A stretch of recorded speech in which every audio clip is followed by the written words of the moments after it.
ପ୍ରକୃତିର ଅପାର କରୁଣା ସତେ ଯେମିତି ଉଜାଡ଼ି ଦେଇଛି ନିଜର ସୁନ୍ଦର ଚେହେରାକୁ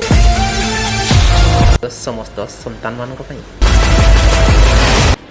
ଅକାତ ଅକାତ ଜଳଲହରୀ ପାରି ହୋଇ ମା କାଳିଜାଇଙ୍କୁ ଦର୍ଶନ କରିବାକୁ ଯିବାବେଳେ ମନେ ପଡ଼ିଯାଏ ସେହି ପିଲାଦିନେ ପଢ଼ିଥିବା ପଣ୍ଡିତ ଗୋପବନ୍ଧୁ ଦାସଙ୍କର କାବ୍ୟ କବିତା। ରହ ରହ କ୍ଷଣେ ବାଷ୍ପୀୟ ସକଟ ଦେଖିବି ଚିଲିକା ଚାରୁଚିତ୍ରପଟ ଚିତ୍ର ମନେ ଯେଉଁ ନାହିଁ ଅନୁଭବ ବାସ୍ତବ ବିଶ୍ୱ କି ହେବ ସମ୍ଭବ।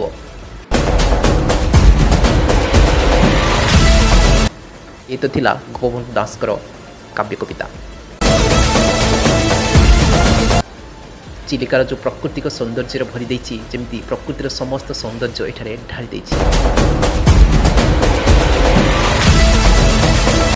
ମା କାଳିଜାଇ ମନ୍ଦିରରେ ଯେଉଁ ସୌନ୍ଦର୍ଯ୍ୟ ଭରା ଜଳରାଶି ସହିତ ପକ୍ଷୀମାନଙ୍କର ଚିଁ ଚିଁ ଶବ୍ଦରେ ଫାଟି ପଡ଼ୁଛି ଅଞ୍ଚଳ। ଆସନ୍ତୁ ଏ ସୌନ୍ଦର୍ଯ୍ୟର ଉପଭୋଗ କରିବା ଆଉ ଏହାକୁ ସାଇତି ରଖିବା ଆଉ ସବୁଦିନ ମନେ ରଖିବା।